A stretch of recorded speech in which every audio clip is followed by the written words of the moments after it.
माननीय मुख्यमंत्री जी ने आदेश दे दिया है कि इस पर एसीबी की जांच होगी। तो मुझे अब पूरा विश्वास बढ़ गया है कि नहीं, हमारा जो मिशन है, हमारा जो मकसद है वो अंजाम तक पहुंचेगा। तो उन लोगों ने कहा कि 2014 में जब चुनाव लड़ रहे थे कि मेरे पास अमुक संपत्ति है, फिर जब 2019 में लड़ा तो बोला अमुक संपत्ति है। आप कह रहे हैं कि बहुत ज़्यादा वृद्धि हुई, तो ये तो ऑलरेडी वो उन्होंने इनकम टैक्स को बता दिया है। इसके अलावा क्या कोई आपके पास है जानकारी कि इनके अलावा भी और कोई प्रॉपर्टी इनके पास है, या फिर आपको लगता है कि ये जो वृद्धि हुआ यही इलीगल वृद्धि है? उन्होंने जो दिखाया वो तो पब्लिक डोमेन में है, हम जो दिखाएंगे वो पब्लिक डोमेन में नहीं। अब आपको लग रहा है कि आपको न्याय मिलेगा, या जो आप बात आरोप लगा रहे हैं वो सत्य साबित होगा? ये जनता को न्याय दिलाने की बात है, मेरी निजी न्याय वाली बात नहीं है। अगर एक झारखंडी नहीं लड़ेगा भ्रष्टाचार के खिलाफ, अपने हक के खिलाफ, अपने अधिकार के खिलाफ, तो कौन लड़ेगा? रघुवर सरकार में भी मैंने 1 दर्जन से अधिक याचिकाएँ की हैं, और हेमंत सरकार में भी मैं मुखर होकर रहता हूँ। तो क्या सरकार के तरफ से आपको कोई प्रोटेक्शन वगैरह दिया गया है? हाँ, सरकार की तरफ से मुझे एक सुरक्षाकर्मी मिली हुई है, बट वो नाकाफ़ी है। झारखंड में इसे राजनीति का हिस्सा कहे, या फिर अब जो टैग ऑफ वार चल रहा है सत्ता पक्ष और विपक्ष के बीच, उसका फैसला। लेकिन एक बात तो सामने देखने को मिल रही है कि कांग्रेस के विधायिका जो दीपिका पांडे हैं, उन्होंने कहा था कि बीजेपी और जेएमएम का इंटरनल सेटिंग हो गया है, इसीलिए कांग्रेस के साथ ये दुर्व्यवहार किया जा रहा है। उसी शाम ठीक राज्य सरकार ने एक फैसला लिया, और पंकज यादव ने जो एक मामला दर्ज कराया था पूर्व सरकार के मंत्रियों पर कि 5 मंत्रियों की जांच होनी चाहिए आय की, क्या वो आय से अधिक कमा चुके हैं या नहीं।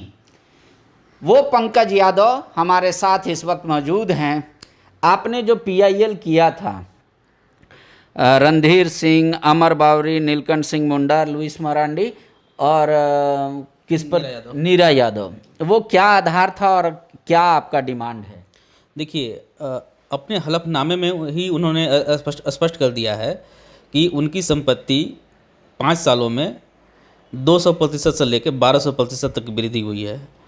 इसमें से 5 मंत्री में से करीब 4 मंत्री पहली बार विधायक ही बने थे, और इसके बाद मंत्री भी पहली बार बने। और 2014 में जब वो मंत्री बने तो उन्होंने जो संपत्ति का ब्यौरा अपने एफिडेविट के माध्यम से इलेक्शन कमीशन को दिया था, उस संपत्ति का ब्यौरा, और जब 2019 में उन्होंने जब दोबारा चुनाव लड़ने की कोशिश की और लड़ने की प्रक्रिया में हुए, और उस प्रक्रिया में जब उन्होंने इलेक्शन कमीशन को अपने हलफनामे में ये संपत्ति का ब्यौरा दिखाया, तो हम चौंक गए कि एक मंत्री 5 साल में जिनकी संपत्ति लाख में थी, करोड़ों में कैसे पहुंच गई। जब हमने इस पर जानकारियाँ इकट्ठा की और हमारी टीम ने इस पर काम करना शुरू किया, तो बहुत ही चौंकाने वाली जानकारी हमारे सामने आने लगी। और तब हमने देखा कि उन्होंने अवैध तरीके से संपत्ति अर्जित की है, और कई जगह पर उन्होंने अवैध इन्वेस्टमेंट किया है। साथ ही अब हमारे पास सीएजी का रिपोर्ट हाथ में लगा, और पिछले 5 सालों में जिन डिपार्टमेंट में उन्हें जिम्मेदारियां दी गई, उन डिपार्टमेंट में जमकर भ्रष्टाचार हुआ रघुवर सरकार के 5। ये सीएजी की रिपोर्ट में है। जी, चाहे वो आप गांव में चले जाइए, जिला मुख्यालय में चले जाइए। पर्यटन मंत्री होने के साथ साथ खेल मंत्री भी थे। पर्यटन मंत्री के साथ साथ उन्होंने स्टेडियम का निर्माण करवाया। स्टेडियम आपको मिल जाएंगे वीरान, जीर्ण शीर्ण अवस्था में, जहाँ पर ज़रूरत भी नहीं था वहाँ पर ठेकेदारी के लिए निर्माण हुआ। और भू राजस्व मंत्री रहते हुए अमर बावरी ने जो काम किया, आप आप रणधीर सिंह कृषि मंत्री की बात करें तो सहकारिता घोटाले का मामला प्रकाश में आया, उसका खुलासा मैंने ही किया था। सीबीआई के समक्ष लेकर जानकारी मैंने शेयर की थी सीबीआई को कि अपने सहकारिता अधिकारी अपने मनपसंद के लोगों को, अपने लोगों को इन्होंने बनाया है, और बैंक का जो है से ग्रामीण बैंक में घोटाला हुआ है फर्जी चेक के आधार पे। और नीरा यादव जी ने अपने मनपसंद पब्लिकेशन को टेंडर दिया है पुस्तक के प्रकाशन में। इसी प्रकार सभी मंत्रियों के क्रियाकलापों को आधार बनाकर हमने स्टडी की, तो चौंकाने वाली जानकारी मिली हमें, और सारा पुख्ता जानकारी हमारे पास है। अब चूँकि माननीय मुख्यमंत्री जी ने आदेश दे दिया है कि इस पर एसीबी की जांच होगी, तो मुझे अब पूरा विश्वास बढ़ गया है कि नहीं, हमारा जो मिशन है, हमारा जो मकसद है वो अंजाम तक पहुंचेगा। और मैं और हमारी टीम इस पर पूरी तरह से काम करना शुरू कर दी है। हमारे पास जो भी कागजात उपलब्ध हैं वो हम सारे एसीबी को उपलब्ध कराएंगे। एक बात आ रहा है कि इतना तो उन लोगों ने कहा कि 2014 में जब चुनाव लड़ रहे थे कि मेरे पास अमुक संपत्ति है, फिर जब 2019 में लड़ा तो बोला अमुक संपत्ति है। आप कह रहे हैं कि बहुत ज़्यादा वृद्धि हुई, तो ये तो ऑलरेडी वो उन्होंने इनकम टैक्स को बता दिया। इसके अलावा क्या कोई आपके पास है जानकारी कि इनके अलावा भी और कोई प्रॉपर्टी इनके पास है, या फिर आपको लगता है कि ये जो वृद्धि हुआ यही इलीगल वृद्धि है? देखिए, वृद्धि हुई है तो आप वृद्धि होने के बाद जो है से उन सब चीज़ों को तो दिख ही रहा है कि अब 1200% तक वृद्धि हो गई है। आप पूरे 5 साल का वेतनमान जोड़ के देख लीजिए पूरा का पूरा, वो भी उतना % तक वृद्धि नहीं हो सकता है। हमारे पास जो जानकारी है, जो विभाग उनके विभाग में सैकड़ों करोड़ का घोटाला हुआ है, सभी मंत्री के विभाग में सैकड़ों करोड़ का घोटाला तो हुआ ये लोग वृद्धि कैसे दिखाए, आप उसका आकलन किए हैं? पुराना हल्फनामा, नया? है। बिल्कुल बिल्कुल बिल्कुल, इसी आधार पर तो मैं बोल रहा हूँ कि इतनी 100% की वृद्धि हुई है। हाँ, तो मतलब वो क्या में वृद्धि दिखा रहे हैं? वेतन से आय दिखाया, या कोई बिजनेस से आय दिखाया, या कृषि से आय दिखाया, या कोई पुराना जमीन कम पैसे में खरीदा हो ज़्यादा पैसे में बेचा हो, क्या दिखाया? सभी समान रूप से अलग अलग चीज़ों में उन्होंने दर्शाने की कोशिश, एडजस्टमेंट करने की कोशिश की गई है, वो हो जाता है एडजस्टमेंट। हाँ, अब अगर साल भर में एक महीने में आपके 1 लाख रुपये सैलरी है, हाँ, अब आप अपना दिखाना कि 12 लाख रुपये मेरी आमदनी हो गई, अब तो कोई आप बिजनेस नहीं कर सकते, मंत्री हैं, आप बिजनेस तो कर नहीं सकते हैं। आपको सैलरी 1 लाख रुपये महीने मिल रही है, मान लीजिए एग्जाम्पल के तौर पर बोल रहा हूँ, तो आप खूब हो सकता है 12 लाख रुपये आपको मत दिखा सकते हैं संपत्ति। तो वो लोग कहाँ से दिखाएं सोर्स ऑफ इनकम? ये हम लोग सारा चीज़ उस पर उन्होंने जो दिखाया वो तो पब्लिक डोमेन में है, हम जो दिखाएंगे वो पब्लिक डोमेन में नहीं। बायोम। डॉक्टर बनने का है सपना मगर सही गाइडेंस की है कमी, तो आए बायोम। रांची में सिर्फ मेडिकल की तैयारी के लिए एक बेहतरीन संस्थान, नीट और एम्स की तैयारी के लिए सन 2001 से मेडिकल प्रिपरेशन के लिए सबका भरोसेमंद संस्थान बायोम, इनू एवं नगरा टोली, रांची। इनके अलावा भी जो आपको लगता है 2019 में हल्फनामा दिया है, उसके अलावा भी इन लोगों के पास प्रॉपर्टी है? हाँ, उनके पास जो प्रॉपर्टी है जो हलफनामे में नहीं है, उसकी जानकारी हमारे पास। उनके पास जेसीबी है, उनके पास हाईवा है, उनके पास इन्वेस्टमेंट है, उन्होंने स्कूल में इन्वेस्टमेंट किया है, उन्होंने प्रॉपर्टी में इन्वेस्टमेंट किया है जिसका उन्होंने उल्लेख नहीं किया है, सारी जानकारी हमारे पास है। एक और बात आ रही है कि मान लीजिए ये 5 मंत्री हैं, तो उस समय आपने सीबीआई जांच की मांग की, एसीबी जांच की मांग की थी, एसीबी जांच की मांग की थी कोर्ट से। अब मुख्यमंत्री ने कह दिया कि हम करा लेंगे, तो ये क्या कोर्ट का आदेश था सरकार को कि आप एसीबी जांच कराइए, या मुख्यमंत्री ने स्वतः संज्ञान? देखिए, कोर्ट का आदेश नहीं था, मुख्यमंत्री जी ने स्वतः संज्ञान लिया है, और ये बहुत अच्छी बात है कि उन्होंने भ्रष्टाचार के मामले में उन्होंने तत्परता दिखाई है और इसको एसीबी से जांच कराने की बात कही है। जब भी हम पीआईएल दाखिल करते हैं माननीय न्यायालय में, तो जिस संबंधित विभाग को या संबंधित डिपार्टमेंट को पार्टी बनाते हैं ना, तो उसको एक कॉपी चला जाता है। तो जब हमने 2020 में याचिका दायर की तो एक कॉपी एसीबी को भी चला गया था। एसीबी को अब लगा कि नहीं, इस पर जांच होनी चाहिए। इसी पैटर्न पर सीबीआई भी काम करती है, इसी पैटर्न पर ईडी इनकम टैक्स भी काम करती है। हाँ, तो उसी पैटर्न पर एसीबी ने संजीदगी से दिखाया कि नहीं, हम इस पर हम एक्शन ले सकते हैं, तो आदेश हुआ। अब आपको लग रहा है कि आपको न्याय मिलेगा, या जो आप बात आरोप लगा रहे हैं वो सत्य साबित होगा? ये जनता को न्याय दिलाने की बात है, मेरी निजी न्याय वाली बात नहीं है।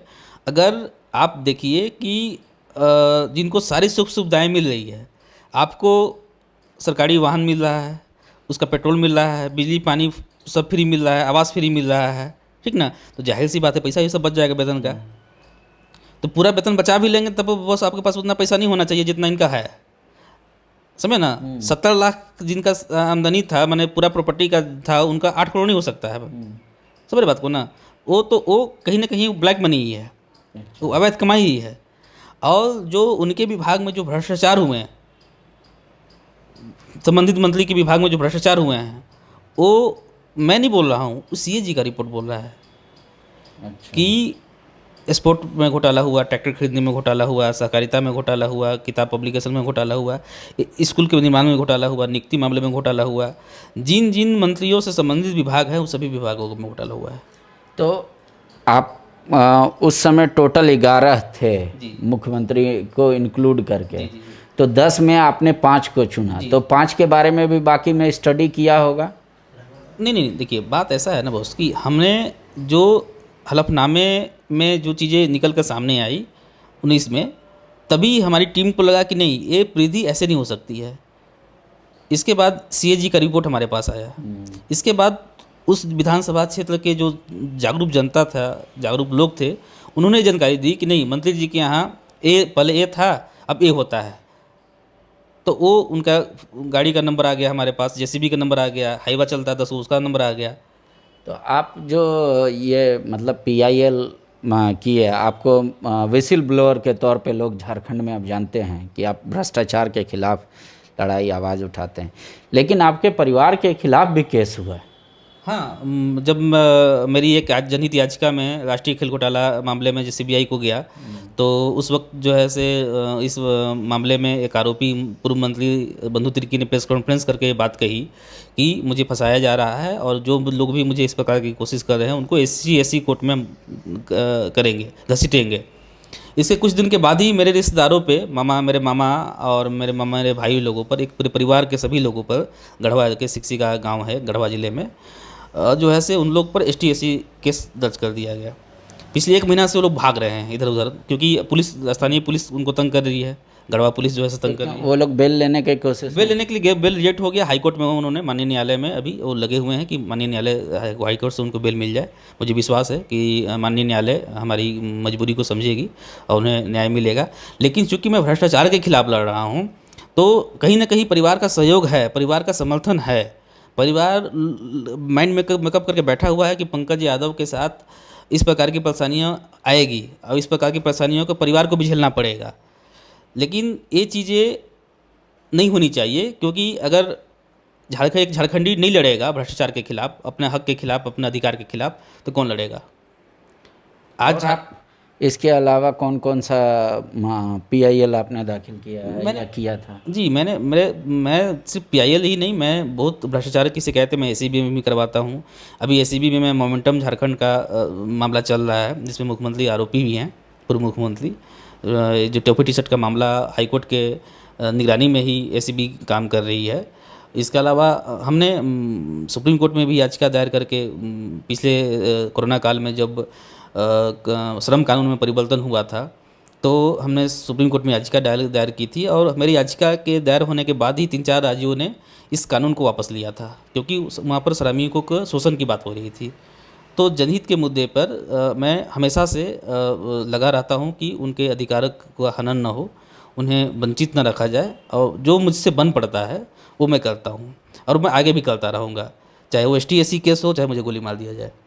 मैं तो आपको डर नहीं लगता है? नहीं, डर तो लगता है, इंसान हूँ तो डर लगेगा बॉस, डर लगना स्वाभाविक सी बात है। लेकिन अगर झारखंड के संसाधन को लूटा जाएगा, झारखंड को मूलभूत सुविधाओं से वंचित रखा जाएगा, झारखंड के 80% स्कूलों में प्रिंसिपल नहीं है, झारखंड के 80% अस्पतालों में डॉक्टर और नर्सेज नहीं है, झारखंड के 80% गाँव में आज भी बिजली पानी सड़क नहीं है। तो मूलभूत आवश्यकताओं से वंचित, संसाधन से युक्त राज्य में स्थिति ये है, तो हम युवा, झारखंड के युवा अगर आवाज़ नहीं उठाएंगे तो ये तो लूट लेंगे ना। तो अभी एक पूरा प्रकरण चल रहा होगा, आपको पता भी है, ईडी तो यहाँ छापा मार रही है, वहाँ छापा मार रही है। ये इस मामले को आप किस रूप में देख रहे हैं? देखिए, जो भी संस्थाएं हैं, जो भी जांच एजेंसियां हैं, जब भी, चाहे वो केंद्र की एजेंसी हो चाहे राज्य की एजेंसी हो, जब भी कोई अपना एक्टिविटी करती है तो ये आरोप लगता है कि वो केंद्र की अगर है तो राज्य वाले आरोप लगाते हैं, राज्य वाले हैं तो केंद्र वाले पर लगाते हैं। लेकिन मुझे लगता है कि भले ही किसी के प्रभाव में आके करते हो, लेकिन भ्रष्टाचार किसी तरफ पकड़ा जाना चाहिए, भ्रष्ट लोगों को किसी तरफ पकड़ लिया जाना चाहिए, चाहे वो केंद्र की एजेंसी पकड़े चाहे राज्य की एजेंसी पकड़े। क्योंकि आपको तो ईडी पकड़नी नहीं आ रही है ना, हमको पकड़ने तो ईडी नहीं आ रही है, वो गलत लोगों की पकड़ रही है ना ईडी। सीबीआई गलत लोगों की, सीबीआई तो आप हमारे घर में तो नहीं घुसी, कभी आपके घर में तो नहीं घुसी ईडी संपत्ति जांच करने के लिए। तो मेरा निजी स्तर पे ये मानना है कि जो भी सरकारी एजेंसियां, जांच एजेंसियां कार्रवाई करती है वो जनता के हित में करती है। मतलब आपका व्यक्तिगत किसी से द्वेष नहीं है? नहीं, बिल्कुल नहीं, बिल्कुल नहीं, व्यक्तिगत दोष हो नहीं सकता है। मैं रघुवर सरकार में भी मैंने 1 दर्जन से अधिक याचिकाएँ की हैं और हेमंत सरकार में भी मैं मुखर होकर रहता हूँ। अब इनकी हर कमियों का, गलतियों का मैं खुल के विरोध करता हूँ, और चाहे किसी की भी सरकार रहे, आगे भी मैं विरोध करता रहूँगा गलत करके। तो क्या सरकार के तरफ से आपको कोई प्रोटेक्शन वगैरह दिया गया है? हाँ, सरकार की तरफ से मुझे एक सुरक्षाकर्मी मिली हुई है, बट वो नाकाफ़ी है। मैंने माननीय न्यायालय से भी मांग की है, सरकार से भी ये मांग की है कि मेरी सुरक्षा बढ़ाई जाए, मेरे परिवार की सुरक्षा बढ़ाया जाए, क्योंकि जिस प्रकार से अब मामला उलझता जा रहा है, बढ़ता जा रहा है, एजेंसियाँ सक्रिय हो रही हैं, तो कहीं न कहीं मुझे टारगेट किया जा सकता है, मुझे हार्म किया जा सकता है। कोशिशें की ही जा रही है, ST/SC एक्ट शुरुआत है, तो मुझे लगता है कि मेरी सुरक्षा को भी सरकार को ध्यान रखना चाहिए। आगे कोई आपके दिमाग में और कुछ चल रहा है कि ये मुद्दा को देखना चाहिए या इस पे रिसर्च करना चाहिए? जी, मूलभूत मुद्दा झारखंड में ऐसा कोई रॉकेट साइंस वाला मुद्दा अभी नहीं पर हम लोग चर्चा नहीं कर सकते हैं। मैं बोल रहा हूँ कि झारखंड के 80% शिक्षकों स्कूलों में प्रिंसिपल ही नहीं है। झारखंड के 80% जो है से अस्पताल में नर्सेज डॉक्टर नहीं है। आप 60% महिलाएं एनीमिया से पीड़ित हैं। हमारा जो स्थिति है, झारखंड का जो स्थिति है वो बिहार के थोड़ा सा ऊपर है। तो बाकी राज्य हमसे जो हमारे इतना संसाधन नहीं है उनके पास, पर कैपिटल इनकम भी ऐसा नहीं है कि मने है हमारे से है, लेकिन हम पीछे हुए हैं, मूलभूत समस्याओं से जूझ रहे हैं। तो मैं और कोशिश कर रहा हूँ कि हमारे जैसे जो युवा हैं, जो झारखंड के लिए सोचते हैं, देश के लिए सोचते हैं, वो शिक्षा पर काम करें, शिक्षा के प्रति लोगों को जागरूक करें, अपने आसपास के, अपने गांव के, अपने शहर के सरकारी स्कूलों की मॉनिटरिंग करें, अपने अस्पताल के आसपास के अस्पतालों के स्वास्थ्य केंद्र जो हैं जिन पर लाखों करोड़ों रुपए खर्च होते हैं सरकार के द्वारा, उसकी मॉनिटरिंग हो। बजट बनाया जाता है, खर्च भी होते हैं, लेकिन मॉनिटरिंग न होने के अभाव में हमें सुविधा नहीं मिल पाती है। तो हमारी ये कोशिश है कि इस पर मैं काम करूं और आगे मेरा प्लान है कि शिक्षा स्वास्थ्य पे मूलभूत जो आवश्यकताएँ हैं उस पर मैं काम करूं। जब वर्तमान सरकार ACB का जांच का आदेश कर दिया है, तो अब आपको लग रहा है कि ACB एक्टिव हो जाएगी कुछ दिन में, आप बाकी दस्तावेज सौंप देंगे उनको? जी, मुझे विश्वास है कि अगर ACB जांच के आदेश हुए हैं तो सक्रियता बढ़ाने के लिए ये आदेश हुए हैं, और इस सक्रियता को मेंटेन करने के लिए मैं ACB का पूरा सहयोग करूंगा। शुक्रिया। तो पंकज यादव का ये कहना है कि इनकी लड़ाई सिर्फ भ्रष्टाचार के खिलाफ है, किसी व्यक्ति विशेष को लेकर नहीं है। लिहाजा जो भी इन पे फर्जी केस या इनके परिवार पर मुकदमे हो रहे हैं उसको ना किया जाए और सरकार इनकी सुरक्षा भी बढ़ाए, ताकि ये अपने आप को और इनका परिवार सेफ महसूस कर सके। कह रहे हैं हमने दर्जनों PIL पिछले बार भी किया था, पिछली सरकार में, अब भी कर रहा हूँ। जहाँ गलती होगी वहाँ मैं खड़ा रहूँगा। शुक्रिया।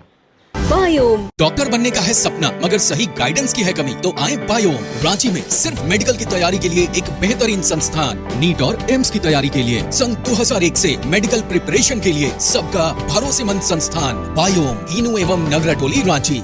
thefollowup.in. Like, share and subscribe. www.thefollowup.in